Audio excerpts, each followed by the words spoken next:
இந்த Association of Alliance Club International என்பது ஒரு பன்னாட்டு சேவை மையம். உலகத்திலே பல சேவை மையங்கள் இருக்கிறது.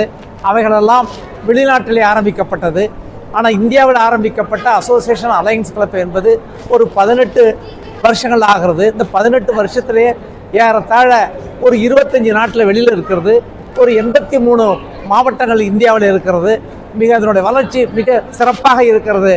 அதாவது ஃபஸ்ட்டு 15 வருஷத்தில் கம்பேர் பண்ணாக்கா, வளர்ந்த அசோசியேஷனில் கம்பேர் பண்ணாக்கா, இந்த அசோசியேஷன் அலையன்ஸ் கிளப்புடைய வளர்ச்சி மிக பிரம்மாண்டமாக இருப்பது என்பது அத்தனை பேருக்கும் தெரியும்.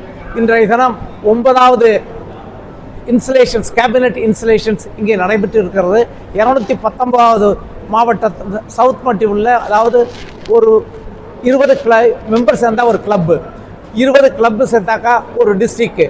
அது எத்தனை டிஸ்ட்ரிக்ட் இருக்கிறதோ அது சவுத் பர்டிகுல ஆந்திரா, தமிழ்நாடு, கேரளா, கர்நாடகா, கோவா, இத்தனை அப்படி இந்த ஒரு 7 ஸ்டேட்ஸ் சேர்ந்தது தான் சவுத் பர்டிகுலர் கவுன்சில். இப்போதனுடைய இதில் 43 டிஸ்ட்ரிக்ட் இருக்கிறது அட் ப்ரெசண்ட்.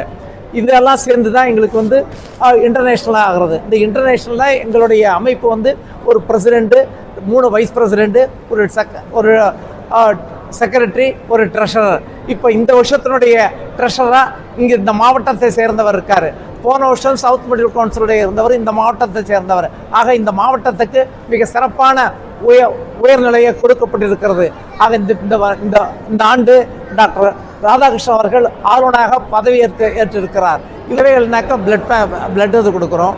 அப்புறம் வந்து கண்தானம் அதை போல் பண்ணுறோம். படிக்கிற பிள்ளைங்களுக்கு ஏதாவது ரொம்ப ஏழப்பட்ட பிள்ளைங்களுக்கு லெட்டர் கொடுத்தா பண்ணுவோம். அப்புறம் வந்து அன்னதானம் பண்ணுறாங்க, எல்லா இடத்துலையும் பண்ணுறாங்க. அதாவது இந்த மாவட்டமே கடந்த ஆண்டு ஒரு கிட்டத்தட்ட 300 சேவை பண்ணுறாங்க.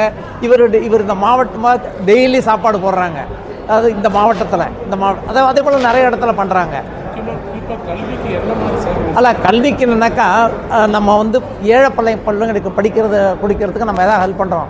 அதாவது ஒரு பிள்ளைக்கு படிக்க வச்சாக்கா அந்த பிள்ளை இந்த குடும்பமே வளரும். அதே போல் அந்த குடும்பத்தை பார்த்தா இன்னொரு குடும்பம் வளரும். ஆக அந்த நகரே, அந்த தெருவே வளருங்கிறத அடிப்படையில் தான் பள்ளிக்கூடம் போக முடியாதவங்களுக்கு, அல்ல படிப்புக்கு செலவு பண்ண முடியாதவங்களுக்கு நாங்கள் எங்களால் முடிஞ்சது, நம்ம ஓஹோன்னு செலவு பண்ணல, எங்களால் முடிஞ்சதுக்கு பண்ணுறோம். இப்போ இந்த மாவட்டம் மட்டும் நிறைய வருஷம் அட்லீஸ்ட் ஒரு 7-8 பிள்ளைங்களை வந்து எடுத்து அவங்களுக்கு ஃபீஸ் கட்டுறாங்க.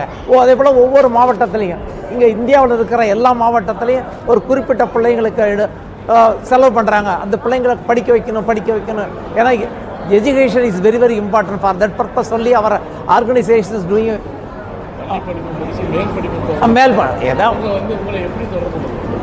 அந்த இடத்துல எங்களோட ஆர்கனைசேஷன் இருக்குல்ல, அந்த ஆர்கனைசேஷன் மூலம் அவங்க எங்களோட வாலண்டியர்ஸு, எங்களுடைய கவர்னர்ஸு, அந்த அமைப்பு இருக்காங்க, அந்த அமைப்பு சார்பாக எங்களை பண்ணணும்.